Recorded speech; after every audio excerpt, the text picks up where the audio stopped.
Nicholas, great to see you, my friend. After the success of our first episode, I think it's up for an Emmy already. I'm not too sure, but really great to see you. Good to see you. All right, so look, this is freewheeling. So what do you got? First of all, it's getting a little chippy back there in the green room.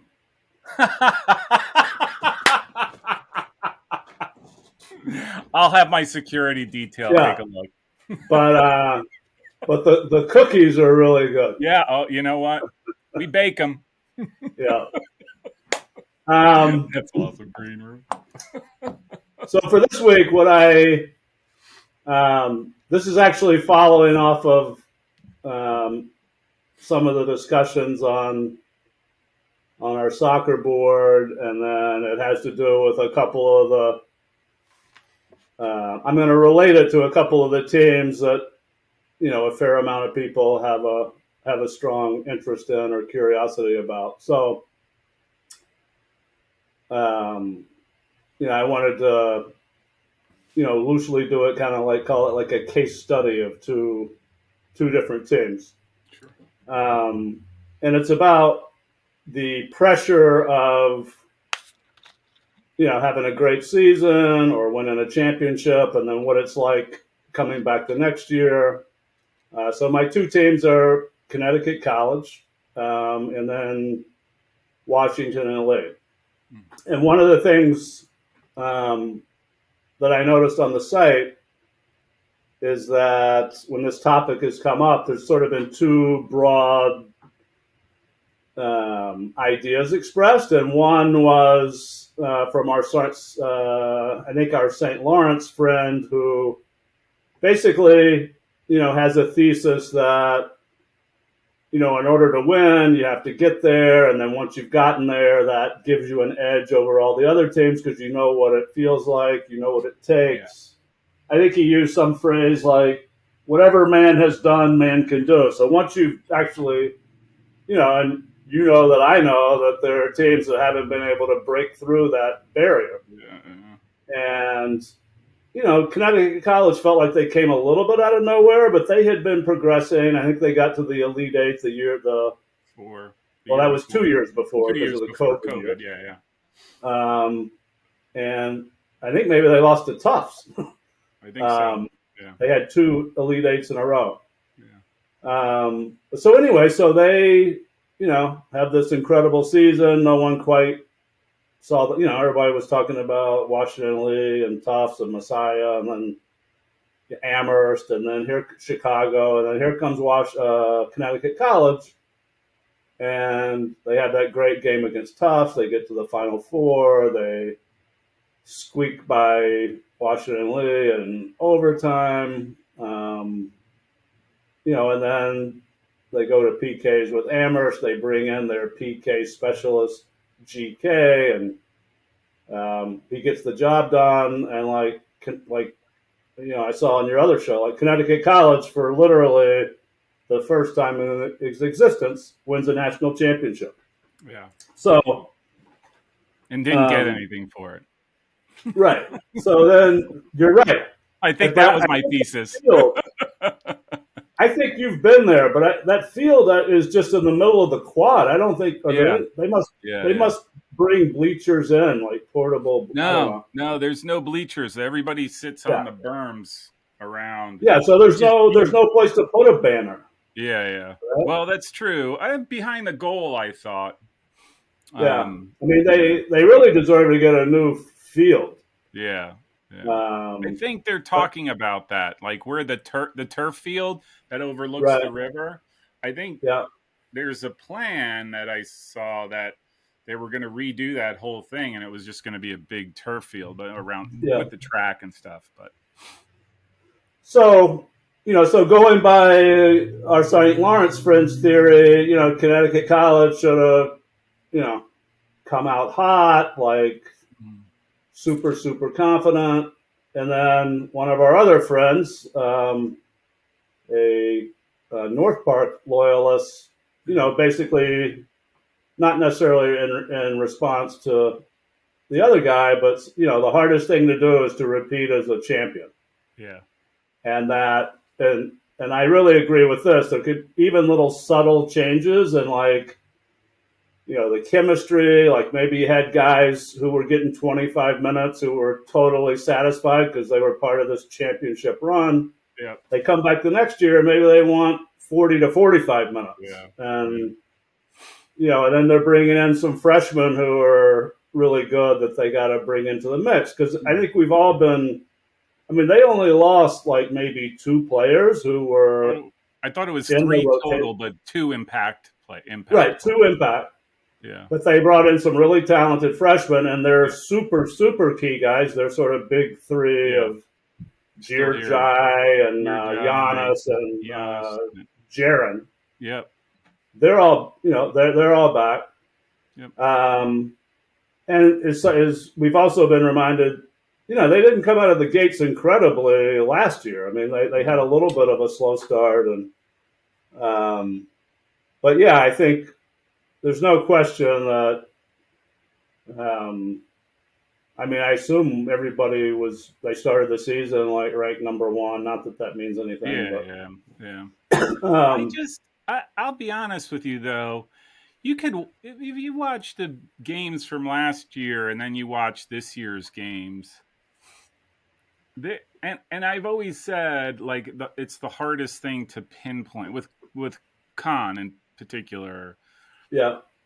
Something doesn't seem right, and I'm not sure what it is. It doesn't look right on the field. Last year, you could say, I could say, it was a little closer than I thought, but you could just tell the quality of Khan out of throughout the season, and they just got better and better and better, and then the tournament starts, and then it was just like they were hitting their stride. And here, I don't see that. I don't see right. that. I saw them live that very first weekend against Tufts at Tufts, and I thought they sort of looked pretty much like that was a good tight.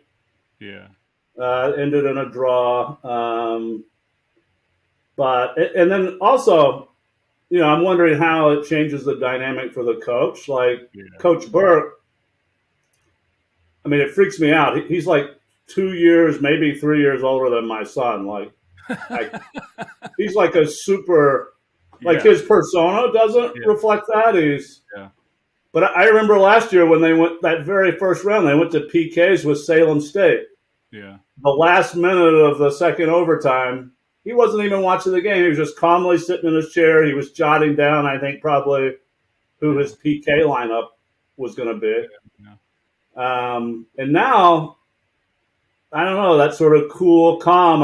Who knows what's really true, but, it sounds like he's getting a little bit more, aggressive and, show us some leadership. And like somebody said, he's much more vocal, which, I haven't seen that from him. But so I don't know. Once you've won the whole thing, what are you going to do now? Like, it's the weight of expectation, right? I think that's a very valid thing. It's the dynamic. Yeah.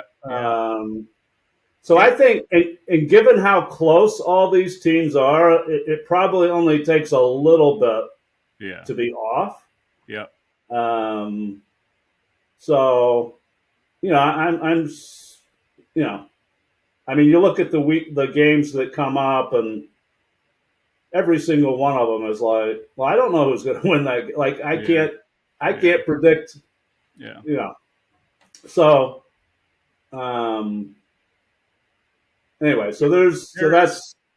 I do think in their case, and I just can't quantify, and like the weight of expectation on them. I think, I do think,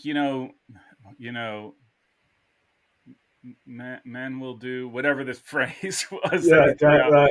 Yeah, right. Like having gotten there, I think that probably applies in the professional world, right? Where you get there, your momentum carries you through. But I would also remind people that a professional season probably goes 10 months, 11 months, and the window between the season and then the start of the new one is very, very narrow. 8 months is a long time. 9 months is a long time. And the changes that, these are college kids, right? Like how hard that must be. That's why I think everybody's with, in football, Alabama, right? Like, how do they do that? How do they do that? You have teams that are just sort of doing this the whole time. So I do think that there is a little bit of that. Well, and then there's what's the difference between the dynamic with Connecticut, who maybe is very unexpected, maybe this is a 1 in a million, and then like Messiah and Tufts, who, they repeated. Yeah.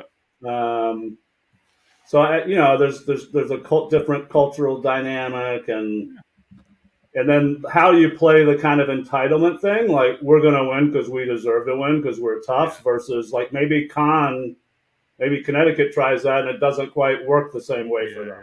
Yeah. Or, there could be, I hate to say it, like, because of that amount of time, is there seeds of doubt, like in their minds, like, did we really win it? Did we, almost like second guessing your performance last year and sort of, okay, if we deserved it last year, how do we replicate it this year? And then you start questioning everything you're doing. I would think that that's unsettling. And I'm not saying that that's the problem with them. I just know watching them that something just seems not right.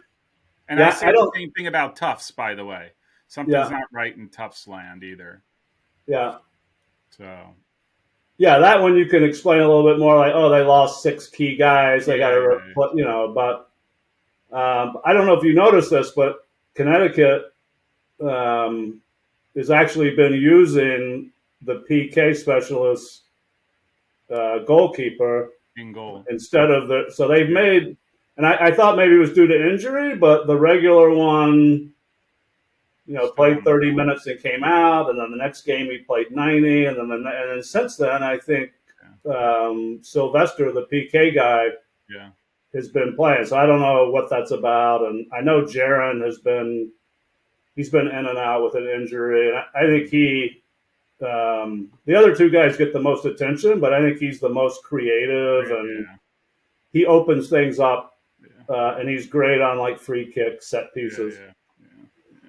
So anyway, so then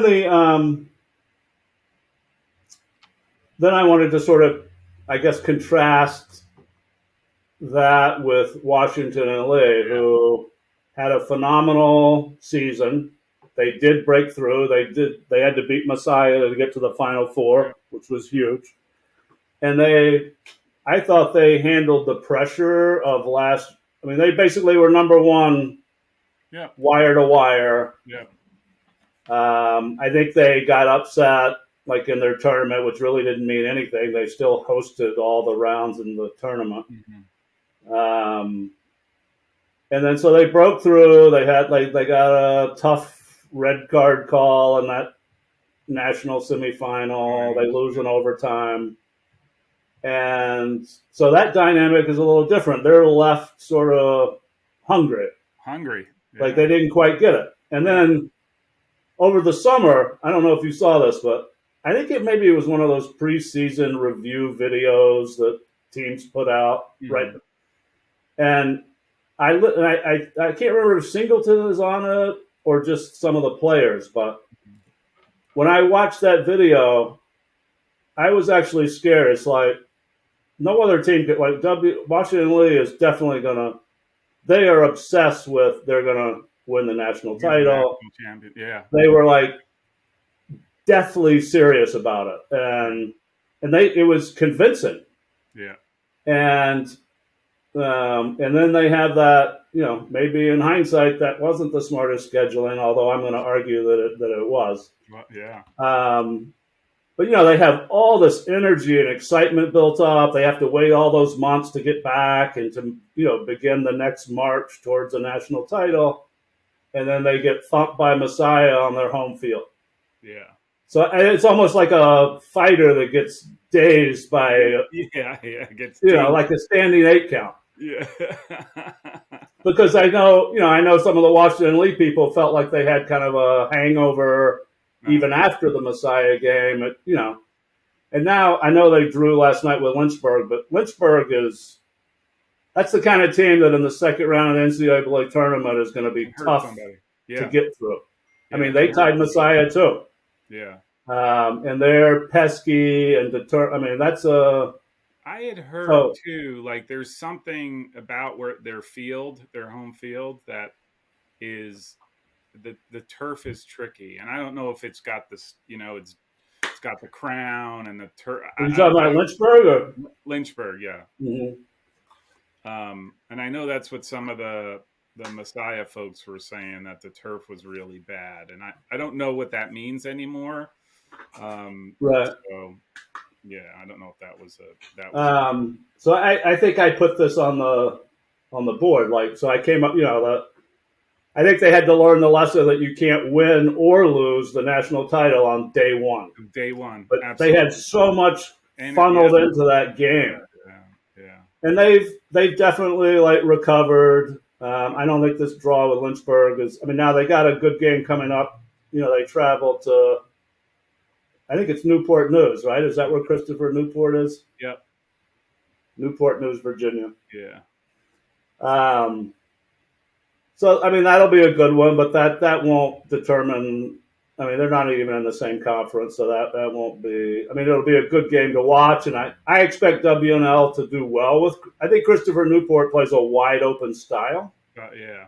So I think Washington Lee will have a lot more space to sort of do their thing. That's what Messiah took advantage of. Yeah. So I mean, to me, that's going to be like a 3-2 game. Yeah. Then they follow it up with at home, which should help. But I watched that Virginia Wesleyan a couple times, and they're not too bad either. Like they had a great start. Yeah, I think I could see them giving them a run. It's hard at Washington and Lee, but they're both grass teams, right? So right. I don't know. But I mean, they're definitely going to make the tournament, and then yeah. So they'll have another.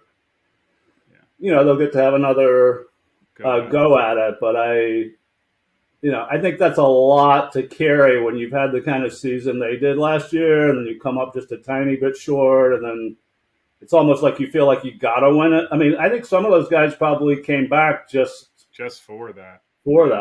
I mean, there's other places where that's true too. But I will add, like that. Like you see this steady climb, and you see it in the rankings too. I think they start out with the loss, and it takes them the third game to get their offense going, right? Like score 7 goals, and then they see this steady. Which I'm not that guy about the meteoric rise. I am like, what's your progression? What's your and they keep doing it, right? They keep. Yeah. They keep doing it, notwithstanding Lynchburg, and so I still think they rank highly. Like I still think of my 4 picks for national champions, like they're one of them, because I legitimately think they have the talent. No, I think. I mean, when it's all. I mean, yeah. So in that sense, I think the loss to Messiah actually may even been a blessing. I mean, if they had won that game. They would have thought they're just going to coast. Yeah. And, other than Lynchburg and Christopher Newport and some of those other, I mean, the rest of the way, they don't have the same kind of competition level as some of the other favorites. No, I think actually once they get through Virginia Wesleyan, if you believe the Massey ratings, there's not a top 100 team in the last 4 games, 5 games. So, which is, I always say that's not a bad thing, right? Like, I think everyone's so hyped up about playing the best. I'm like, again, understanding college soccer and how much time you have. I'm like, sometimes that's, especially towards the end, if you're playing preseason or postseason, you almost want some some easy throttle that you could just sort of recover. Let a bunch of guys get in. So, No, I hate talking about Tufts over and over and over, but 2 times when they won the title, they lost in the NESCAC quarterfinals, so they got this big break, and yeah, so for it, just psychologically, like that's a grind. you don't travel, So, right? You don't right, travel. All you're doing is practice every day. right, And if you got anything hurt, your coach, I'm out for this one because I'm still hurting. yeah, And you have nothing pressing coming up the next day. I think yeah, that's huge. I think that's a big deal. And even Connecticut, right? They lost. Well, they lost in the final. So, um, right. but So anyway, so that was interesting to me, but now I'm excited because we get to the portion of the show, and I get to put you on the couch and um, I'm uh, ready for it. Fire back away, big man. get back to some of your earliest memories. Yeah, So yeah. um, so I've always wondered about this, but I haven't. I guess I don't know. But this is about goalkeeping, and there's been a lot of interest about that, and sort of more tactically and training wise. But my interest in this, of course, is not any of that. Like my only experience with is it improper to say goalie, or do you have to say goalkeeper? Like those are the kind Well, of things I worry about. no, yeah, that's. Yeah. I could totally see that. Racking your brains for weeks on end. Like, is goalie okay? Right. Right. I've been called a lot worse, so I'll just leave it at that. But like the only experience I have with goalkeeping is U6 and putting my daughter in front of a pug goal and screaming at her, "Don't let any balls roll in that pug goal." Um, but by the way, St. Olaf is up 3-0 on Wisconsin Eau Claire. I do. I put them. I rank them. I'm like, Yeah. these guys are undefeated. They got to be doing something right, and they're gonna go down twice in a row since I No, I know. started. I was. I actually think they're pretty good. Yeah. Um, like I've watched them several times. But anyway. The Cinderella story is crashing. But so with the goalkeeping, um, and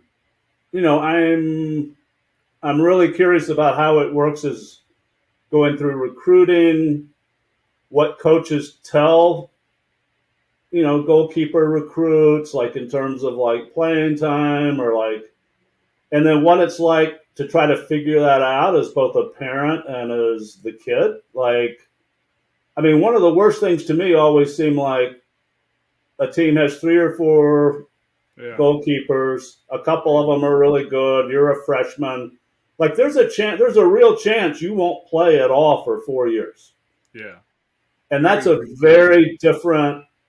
that's a very different thing than field players. If they're not playing after a year or two, I mean, they're just going to quit Yeah. usually. Um, but so I'm very curious about what it's like on both sides of that. Like, how do the coaches sort of work around that? Yeah. Yeah.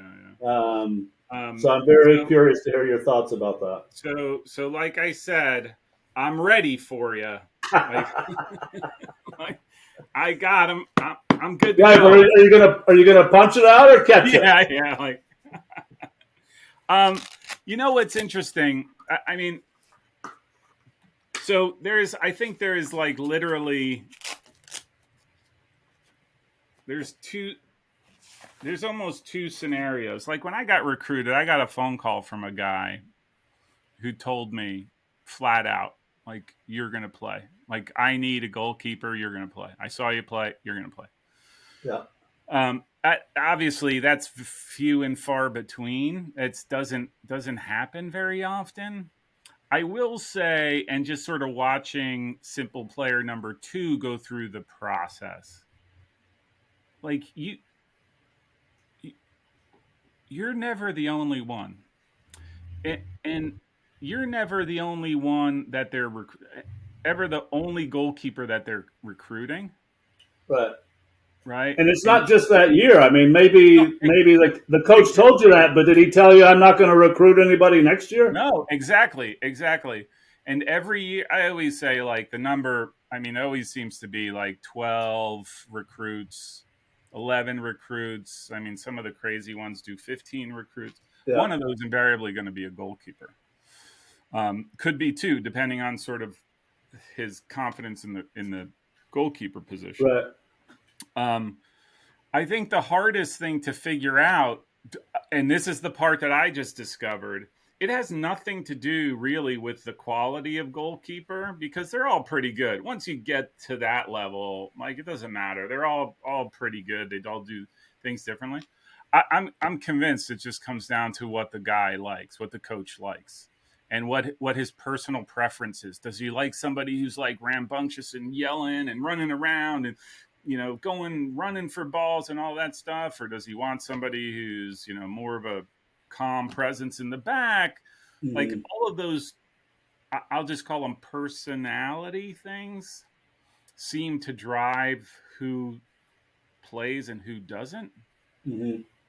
And that sometimes drives me nuts because to me, I think there's this general undervaluing of the what a goalkeeper is capable of doing for a team. And as silly as it is, we go back to the hey, should they punch it? Should they catch it? Right? That's a big deal in my mind as a former goalkeeper and a goalkeeper coach. That's a big deal to me because when you punch the ball, you're keeping the ball in play, right? And there's a lot of things that could happen. Or, whereas opposed if you catch the ball, oh my gosh, what is the opportunity now? Can you get on a fast break? Can you send it up high? Like there's tons of different things involved in that. I Yeah. don't think anybody thinks about that anymore. Same thing. I always say the same thing. When I see a goalkeeper make a save and parry it out for a corner kick with two hands, I get livid. I'm like, catch the damn ball. Because now Mm-hmm. you just surrendered a corner kick, right? Yeah. And again, I don't think a lot of folks look at that, but that's mine. From So from what? yeah. Go ahead. So Go ahead. but so going back to the like, what is it like? You said it didn't happen to you, but what you must have heard story. Like, what is it like for the number two or number three guy to Oh, never it's play for 4 years? yeah. Well, I think a lot. It's interesting because I do think it's a lot more common now to maybe split time or, you know, if it's too close, they alternate games, which I think is absurd. But, right, like have this, if you're going to be a coach, have the decision to pick one. The number two is pretty awful. Like I didn't ever experience that, but it is. The number two when I was in school was a buddy of mine, and I knew how hard it was for him. Like, he'd bust his tail in practice and wouldn't get a look unless I got hurt or Yeah. there was a throwaway game that the coach would look at. And you, so, especially when you go into the rarefied air, right? Like if you're Zach Stevens yesterday, right? Like if you're one of three goalkeepers, Yeah. like what if number two's bad? What if you're number three? Like Yeah.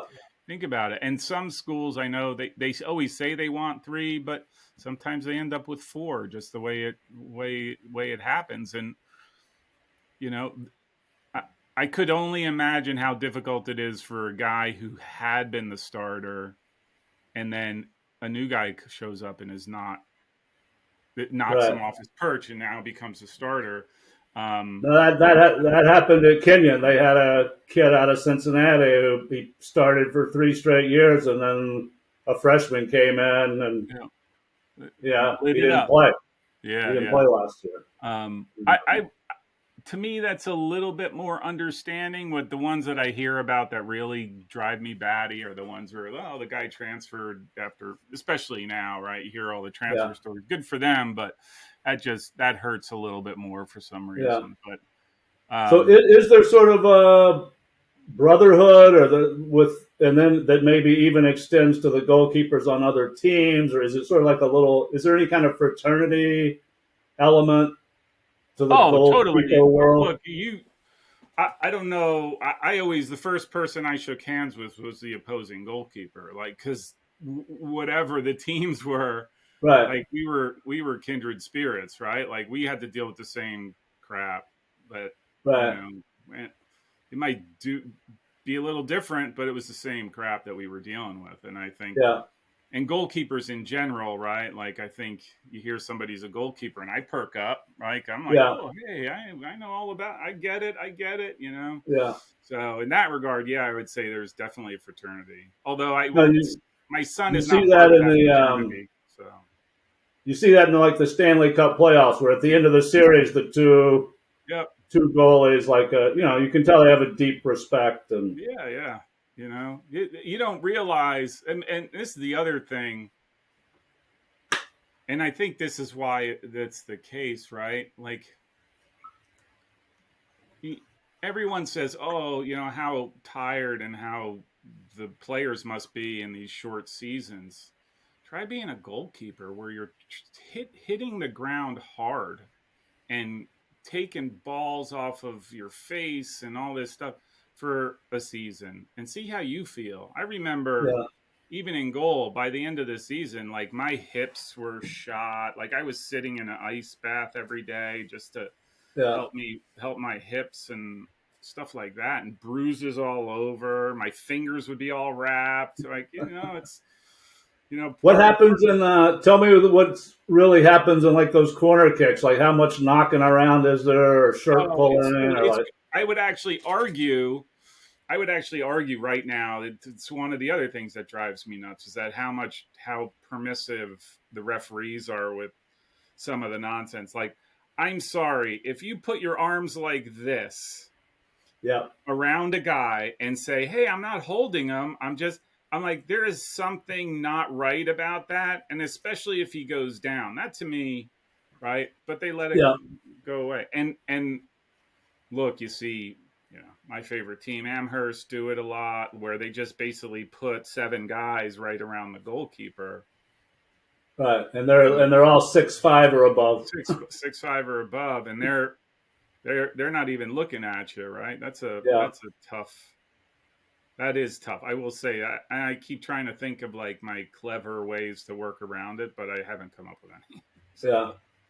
you know. All right. Well, that's definitely interesting. Yeah. I do think there are some good goalkeepers, but again, some of us old school ones. A lot of the goalkeepers that a lot of people say, "Oh, this guy's good. This guy's good." I'm not sold. I'm not Yeah, sold. When they drop a ball that's shot at them, that's the other thing I noticed. Things like that. You dropped a ball, like, it was right at your hands. How's that happen, right? Like, I noticed that thing. It's the things I talk to my therapist about. all right. So, Um, so for the final segment, I was going to go through 4 or 5 games, but now I'm wondering if I should give you a few games and see which one you want to talk about. ooh, nice. Okay, whatever, your call. You run Okay, the I'll show. tell you the. I'm going to tell you the 5. I'm going to tell you the 5 that I earmarked, or whatever the right word is, and then you pick one, Okay. and we'll close this thing up. Um, so number 1, Oneonta State at Brockport State. Ooh. Number 2, Wesleyan at Amherst. Oof.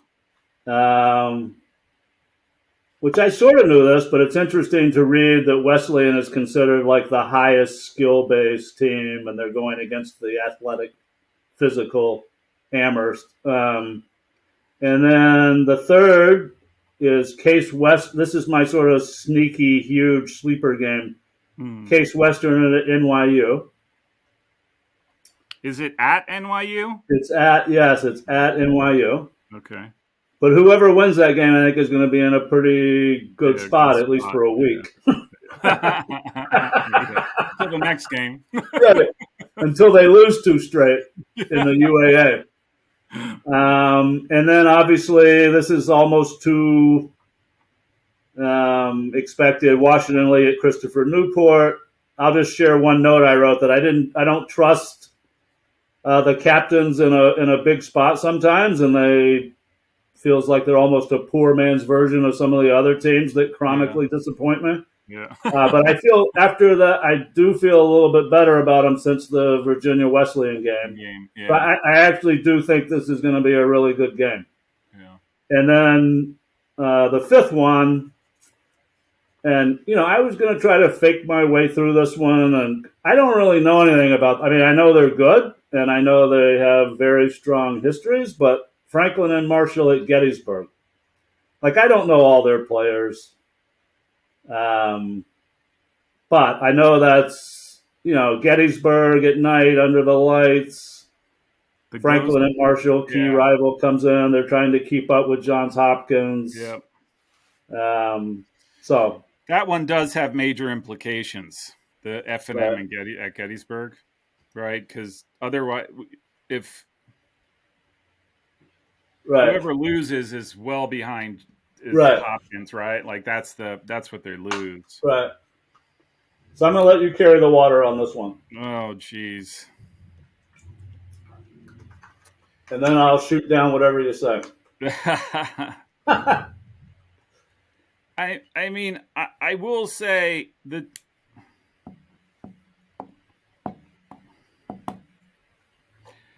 I Still would pick 3-0. I would pick Case Western at NYU, but can I make a confession? Yeah. And I might need a priest about that because hate is such a terrible thing. Yeah. But I hate watching the stream at Gaelic Park. Which is you hate it more than watching the one at Case Western on the football field? Yes. Okay. At Gaelic Park, there's something that I cannot explain it. I cannot until I get so I'm going to scratch that one off because I really have, I'm going to scratch Washington and Lee at Christopher Newport off as well, since we talked about Washington and Lee and right. And you don't pick the NESCAC game. I'm not picking the NESCAC game. So the toss-up is Oneonta and Brockport. My only issue at that one is I haven't watched Brockport yet. Yeah. So I don't have much to say there. They're looking pretty good, but I just don't know enough. So I'm going to have to settle with the F&M and Gettysburg at Gettysburg, which I do think is going to be a humdinger because I think Gettysburg plays a lot more cautious game than F&M, and if they're able to, this is my theory, if they're able to withstand F&M for the first 15 minutes of each half, they'll win the game. That's the rub where I think F&M changes the course of a game. Actually, I think it's all the second ball teams. So Amherst is a perfect example. Catholic is another example. First 15 minutes is all that matters. And you got to fight for survival because they come at you so hard. You're either exhausted or you got 2 goals behind, Yeah. So, but I will say F&M has been doing some pretty decent soccer that I think they might take it. Yeah. Not to mention they're another one. They're like Amherst almost, like have that. Yeah. It's amazing the buy-in that the players have to. Yeah, this relates to this sort of poll question, like how do we do the polls? And I think there's, for me, F&M is one of those teams that they have to prove they don't belong. Yeah. Because they've been around. Like I'm going to say another thing about them in comparison to Kenyon, but in Gettysburg, like. For me, like they got to prove more. Like, so there's a real, and like Franklin and Marshall, to me, is very similar to Kenyon. There's 1 or 2 other schools that are similar where I think they've made the tournament at least 8 or 9 years in a row. Yeah. They've gotten to multiple Sweet 16s, and they've gotten to an Elite Eight. Yeah. But they haven't broken through. Yeah. And it's, you start to wonder, how is that going to happen? Like, you almost get used to not breaking through. Yeah. Like, this is the best this is the best they're going to play, and this is the best they're ever going to reach, right? Right. Like, and I've never gotten into like sort of how their style and all of that, but I always notice that they're always there, and they always go out right around where Kenyon goes out. Yeah. So that is true, but and I think, and I actually had a conversation with Coach Wagner about it. Like, at times it almost looks like they only have one way, right? And this is why I've been saying to anybody who will listen why I think Messiah is number one in the country, because they have multiple ways to kill you, right? They have multiple ways to put the ball in the back of the net. Whereas Franklin and Marshall, to me, they're coming at you, it doesn't. So that's I'm biased, so I think Kenyon gets gets the ball on the ground and moves it around, but they're similar in the sense that they're going to come out and press you. Yeah, they did that to Messiah, but if it doesn't work, if you don't get that early goal, and if the other team you're in trouble. Yeah. So I think that there's another similarity there, but that's my whole, believe it or not, that's my whole issue with Williams, and why I don't think of Williams as even close to top 25. Because I think they're good. I think they're talented. I think defensively they're pretty good, and they give teams a lot of headaches to sort out, but they don't score. Like, plain and simple, they can't. They have no. Like, what, they have 6 ties or something like that. Like, they're not. They're not. Yeah, I'm not. Yeah, everybody's talking about all the ties, and I'm not convinced that's totally because of the rule change. But there are teams. I mean, like Brockport has like 5 ties. Yeah. There's a lot of. Yeah, I mean, if you're 2-0-7, I don't know what that means. I don't think it's just the rules. I guess that's what I'm saying. I don't think it's just the rules. I am a big look. I think the ties. I think ties are a outcome of the game, and I'm okay with them, and I'm okay with judging teams that have all these ties. But ties tell me something. If it's a 2-2 tie or a 3-3 tie, and they're putting goals in the back, okay, maybe there's something defensively that they had to work on to keep the ball out of the net. But at least they're getting it on the other end. Whereas Williams 0-0, 1-1,